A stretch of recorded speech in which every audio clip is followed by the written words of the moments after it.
এর আগে আরও ৪ বার এই আয়োজনটা হয়েছে এবং খুবই সুন্দর আয়োজন হয়েছে। তো আশা করছি সময়ের সাথে সাথে তো আসলে আমরা মানুষ বলি বা সংগঠন বলি, অভিজ্ঞতা অর্জন হয়। তো আগের অভিজ্ঞতাগুলো নিয়ে এবার তারা আরও সুন্দর আয়োজন করবে সেই আশাটাই তো করছি। ঈদে ঈদে বেশ কয়েকটা সিনেমা রিলিজ পেয়েছে। কোন কোন সিনেমা দেখা হয়েছে এবং কোনটা কেমন লেগেছে? আমাকে খুব লজ্জায় ফেলে দিলেন, আমি জানতাম এই প্রশ্নটা আসবে। আমি ঈদের পরদিন পুরো পরিবার নিয়ে ঢাকার বাইরে গিয়েছিলাম। আমি এসেছি একদিন আগে, একটি সিনেমাও দেখা হয়নি। তবে আমি সোশ্যাল মিডিয়া এবং পত্রিকার মাধ্যমে দেখতে পাচ্ছি যে ভীষণ ভালো চলছে আমাদের সিনেমাগুলো। প্রতিটি সিনেমাই খুবই ভালো review. Banalata express, pressure cooker, Prince, দম, সবগুলো ছবি। আমি যেহেতু ঢাকায় ছিলাম না, আমি দেখতে পারিনি। তবে এত ভালো চলছে আমাদের ছবি, সেটা আমাকে এই এই জায়গার একজন কর্মী হিসেবে ভীষণ আনন্দিত করছে। দেখার তো পরিকল্পনা আছে, কোনটা দেখবেন? সবগুলোই দেখতে চাই। উম, কোনটা যে আগে দেখব সেটা এখনো ঠিক করিনি, তবে আমার দেখার ইচ্ছে আছে সবগুলো।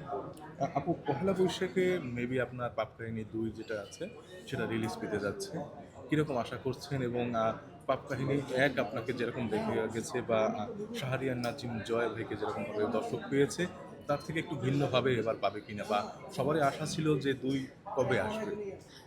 আচ্ছা, হ্যাঁ, আমাকে মানে পরিচালক এবং প্রযোজনা প্রতিষ্ঠান থেকে এটুকুই জানানো হয়েছে যে পহেলা বৈশাখে মুক্তি পেতে যাচ্ছে। এবারকার আসলে আমরা এভাবে বলতে পারি যে পাপ কাহিনী 2-এ আমরা 4টি ছোট গল্পের সমাবেশ। প্রতিটি আলাদা আলাদা গল্প, এক একটি পূর্ণাঙ্গ গল্প। দর্শক একসাথে এক বসায় 4টি গল্প দেখতে পাবেন।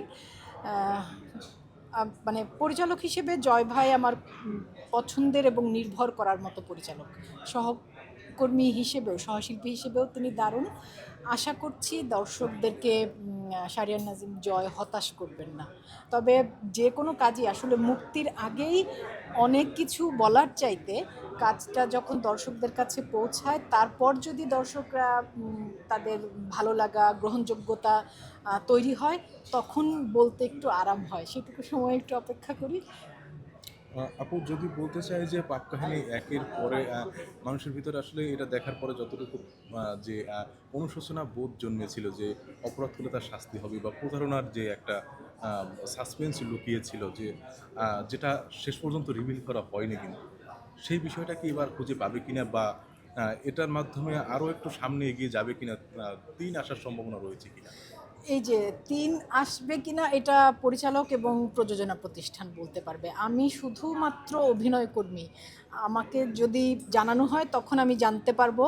আপনারাও যেমন জানেন না, আমিও তেমন কিছুই জানি না। তখন জানতে পারবো ৩ আসবে কিনা।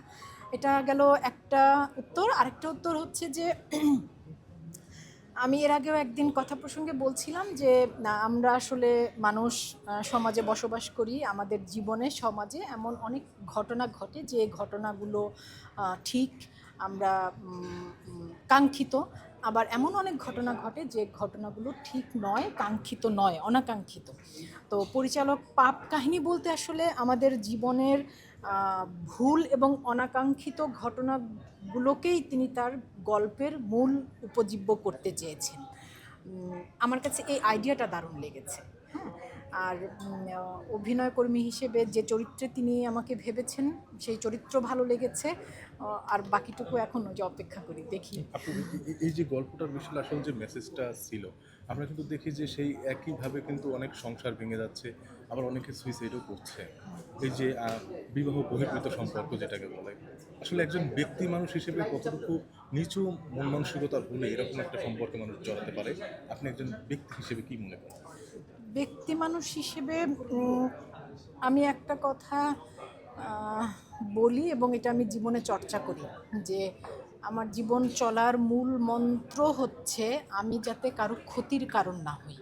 তো এই যে আমি কারো ক্ষতির কারণ না হই, যাতে এখানে প্রথমে থাকে আমার কাছে মানুষ। আমি এমন কোনো সম্পর্কে, এমন এমন কোনো কিছুতে নিজেকে যুক্ত করতে চাই না যেটাতে অন্য আরেকজন মানুষ ক্ষতিগ্রস্ত হয়, এটা আমি বিশ্বাস করি। কিন্তু সবার জীবনের বিশ্বাস, দর্শন, চলার পথ তো আমি নিয়ন্ত্রণ করতে পারবো না। আমি যেটা বিশ্বাস করি সেটা আমি চর্চা করি, এইটুকু আমি বলতে পারবো। মানে আপনি যেহেতু ব্যক্তি মানুষ হিসেবে আমাকে প্রশ্ন করেছেন, আমার উত্তরটা আমি দিলাম। তবে সবাইকে নিয়ন্ত্রণ তো আসলে আমরা কেউই করতে পারি না। নিয়ন্ত্রণ করতে হয় নিজেকে। আপু আমরা আবারও ওয়াইফাই ফিরে